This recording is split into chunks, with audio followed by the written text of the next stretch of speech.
Never gonna die! Alright, what's cracking, everybody, and welcome back to another reaction video. Today we're checking out a video from The Score.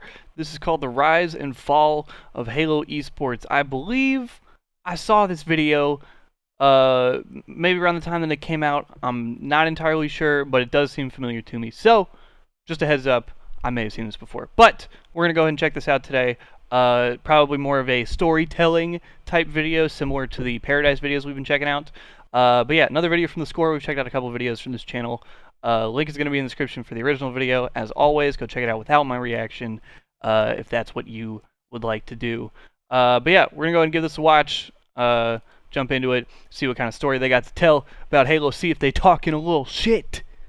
But anyway, yeah, before we jump into this real quick, like I said, original video is linked down in the description. Go check that out, as well as all of my stuff. Twitch, Twitter, Discord, podcast, all my socials, all my stuff. Get down there, hit me up, get after me. As well as hit me up in the comments, let me know how y'all are doing. Alright, let's go ahead and get into it. Esports come and go. That's just the way things work. Fucking hell, Nothing lasts forever, and the fact of the matter is, we're all just playing video games on product cycles. The NBA doesn't have to release a sequel to basketball every 2 years, but most game publishers do.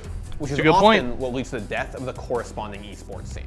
A decade ago, Halo was the biggest game in North American esports, commanding millions of dollars in prize money, strong viewership, and millions of copies sold. Now, it's lucky to get 10,000 viewers on Twitch on a good day. This is how Halo rose to the top of the esports world.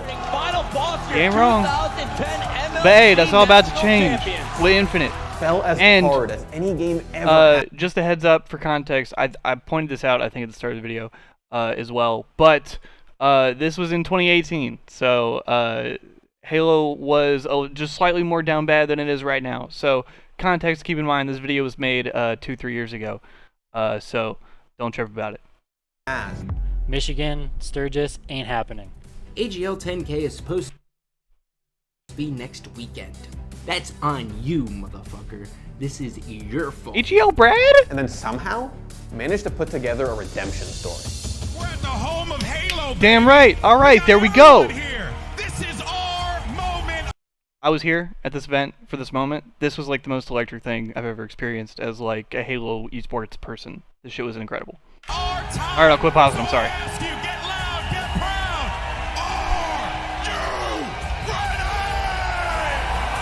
Shout out Golden Boy, bro. That's a legend right there. The original Halo was a huge deal for Microsoft. I think that's fair to say. Halo, Combat Evolved, rated M for mature. It was the flagship game for their brand new console, the Xbox. In 2001, no one knew if Microsoft would sink or swim in the games industry. And Halo, the cutting-edge, fast-paced first-person shooter from little-known Mac developer Bungie, was Microsoft's way of showing that they knew what they were doing. With the power of the GeForce 2 GTS shading rasterizer, plasma burns look more realistic than ever before. NVIDIA's GeForce 2 GTS and Bungie's Halo. This is the future of gaming. The game was a hit, selling 5 million copies and inspiring a small but dedicated base of competitive players.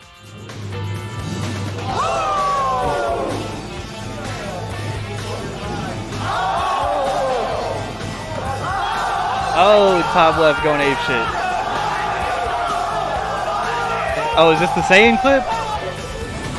Don't worry, I'll throw the flag to you, Alex. I'll take care of them. 2, 3, 4, 5. 7-second flag count. 7. Whoa! Prize pools were small, but players wanted organization. So that's another thing, is that I feel like Halo 5 emulated this very well, but I feel like the classic Halo games were very like mechanically focused, if that makes sense. Small, like learning button glitches and mastering things. So a handful of players and fans banded together to similar create to Halo MLG, 5. An organization that would go on. One of the things I liked about it so much. Huge. MLG was born out of Mike and my love of video games. We were sitting there and I said, why don't we just run one of these tournaments and just see how it works? It was a leap of faith. A few years later, Microsoft and Bungie launched Halo 2, which was better in just about every way. The gameplay was better, the maps were better, even the sales were better, with 8 million sold to Halo's 5. And that momentum propelled Halo to the top of the North American esports. Look at Gandhi. Europe had Counter-Strike and Dota, Korea had StarCraft, and NA had Halo. Damn right. Gonstad's moving in with the flat. Game over, baby. And Final Boss takes the game. Final Boss is your 2007 Boost Mobile MLG Pro Circuit champions, $100,000 richer, and even more importantly, those guys redeemed for last season's collapse. The era of Halo 2 and 3 was dominated by legendary teams like Carbon, Final Boss, and Straight Rippin'. In 2006, MLG worked out a deal with the USA Network to broadcast MLG tournaments on TV. This is what I watched when I was a kid, bro. This is like one of the first things that got me into competitive Halo. Was this shit right here. Which also, we should watch at some point. If y'all are down, we should watch some of these old USA episodes that are all Halo 2, Halo 3. Or maybe it was just Halo 2. But anyway, we should give some of these a look. They're literally just like TV episodes about Halo tournaments. It's fucking sick.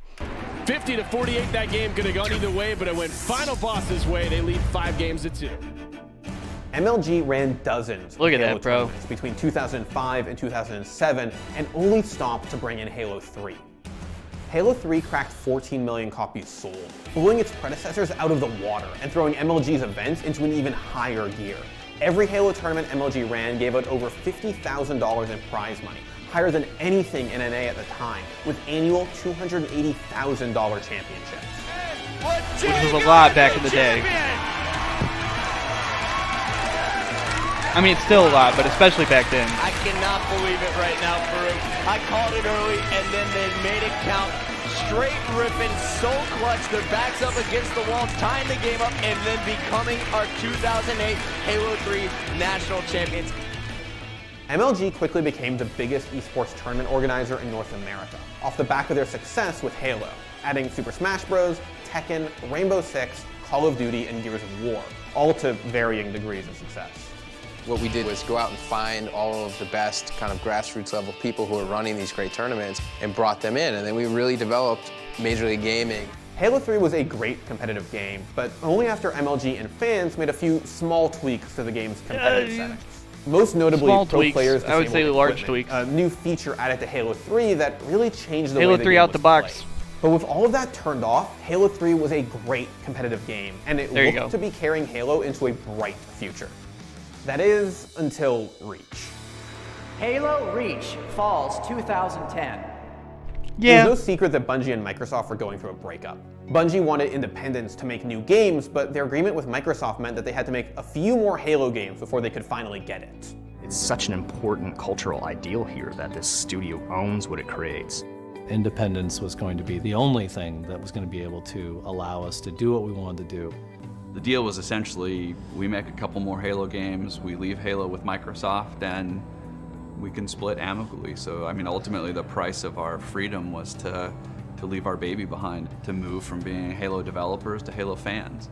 So Bungie took a chance to experiment. First came ODST, a mostly single-player game that didn't affect Halo's competitive scene at all. Then, in 2010, they put out Halo Reach, a game that carried forward Bungie's legacy of excellent single-player campaigns, but evolved the equipment system from Halo 3 into something much worse for the competitive scene.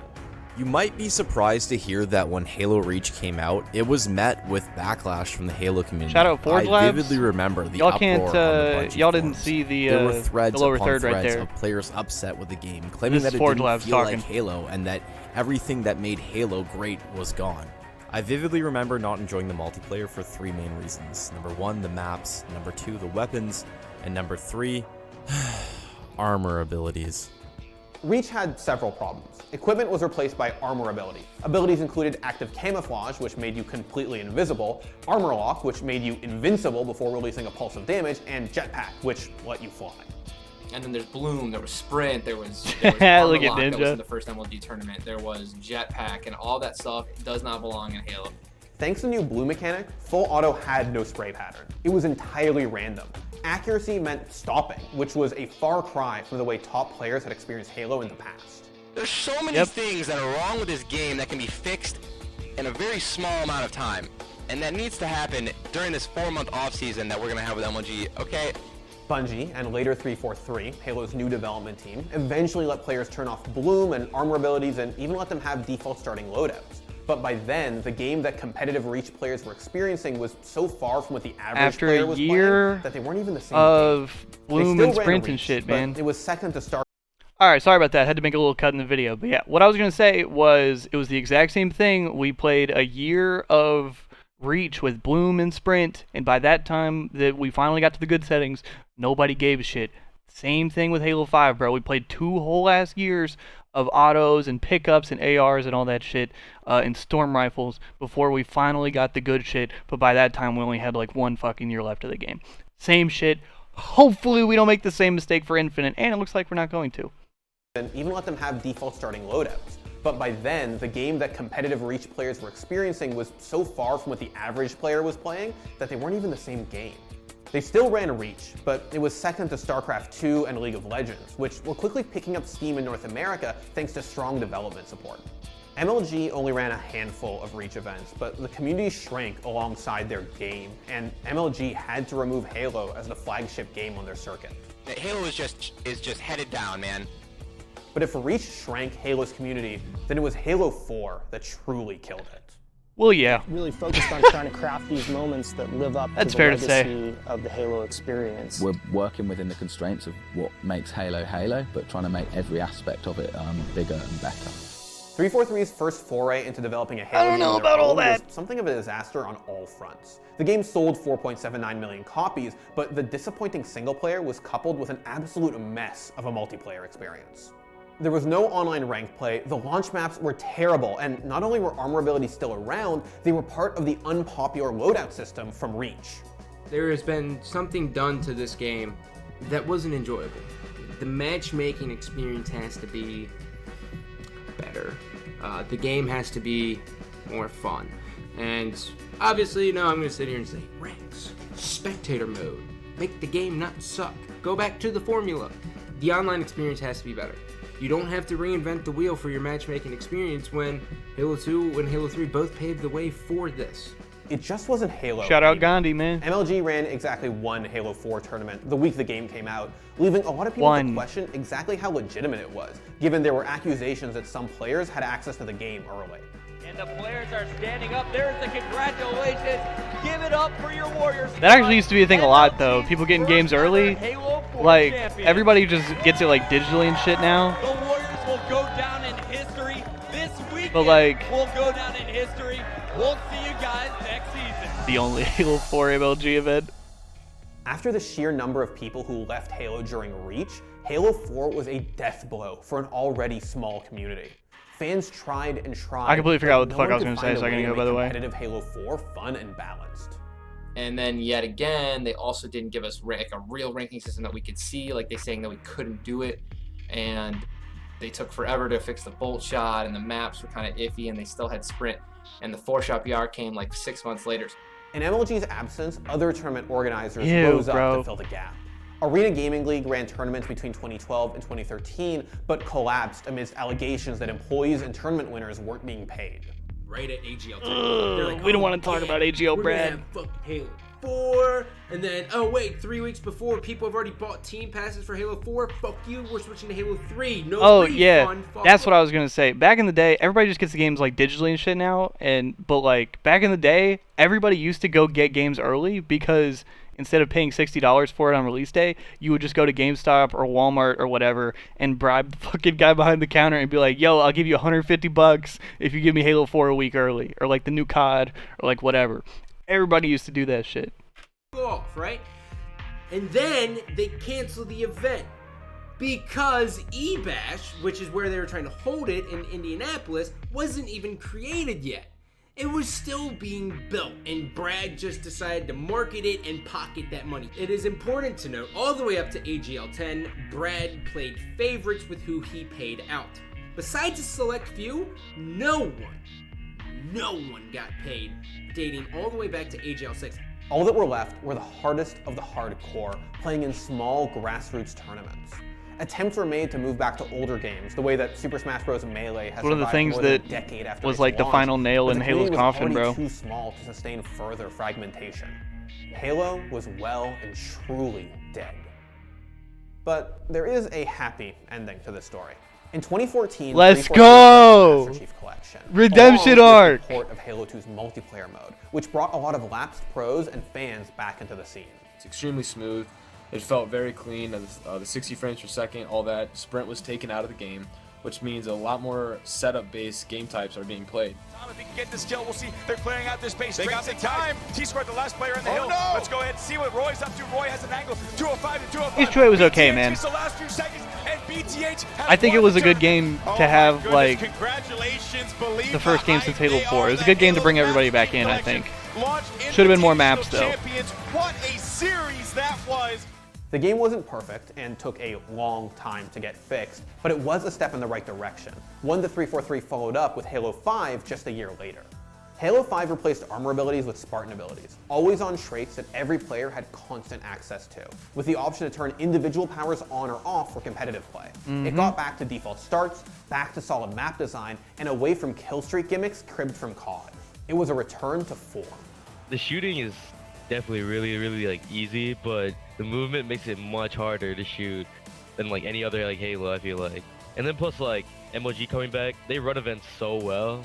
It's a blessing to have MOG. It's crazy.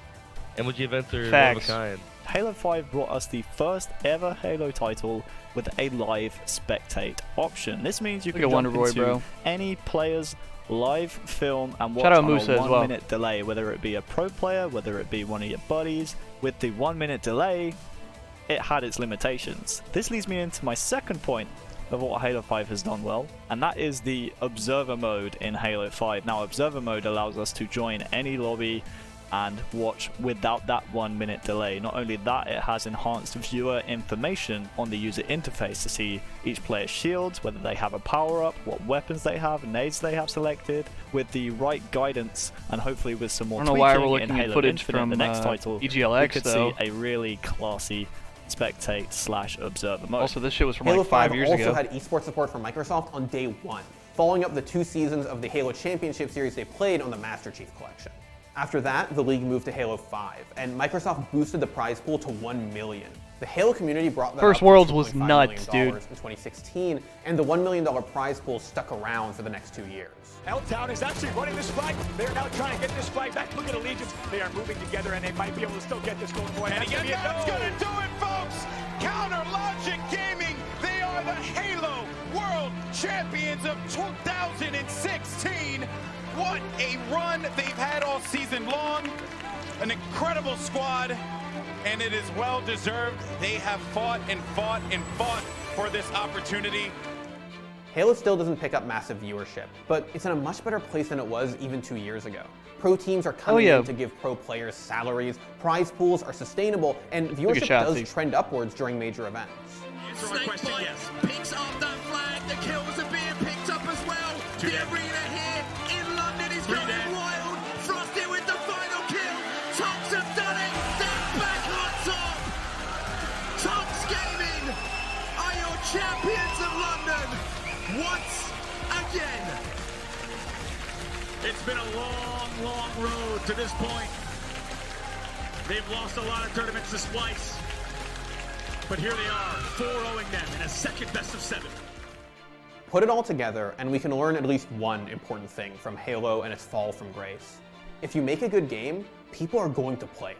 Facts. And if you make a bad game, well, you better hope the community can hold on long enough until you make a better one. That's a great way to put it. Darkman is the 2002 Halo National Champion.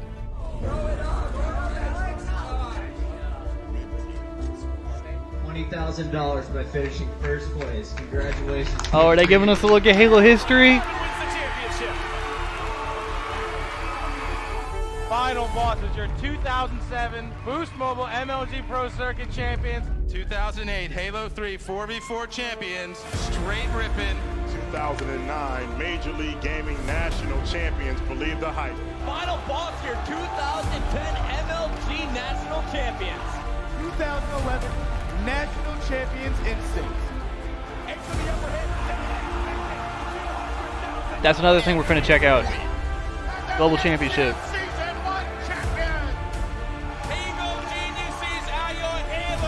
Championship Series Season 2 Grand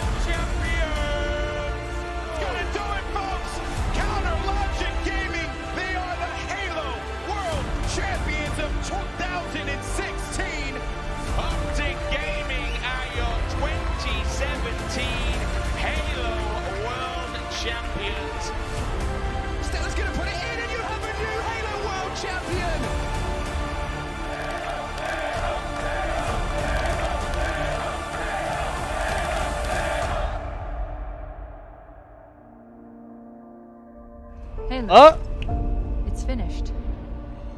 No. I think we're just getting started. Oh! Thanks for watching. If you want more great content just Come like this, on! be sure to hit the subscribe button. Yes, sir. All right, I like that little montage of Halo history right there at the end, man.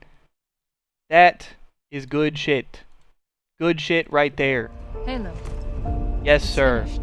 All right, great video out of the score, man. Like I said, link is in the description for the original video. Go check that out. I thought I had seen that video before. Now I'm not really sure. But yeah, great video. I hope nobody felt some type of way about that. I thought kind of it was gonna be one of those like normal esports like roasting Halo videos because console shooters. But nah, wasn't anything like that. And it was actually a really good video and great points at the end. And hopefully Infinite can continue that trend of upwardness, onwards and upwards to greater things. You know what I'm saying?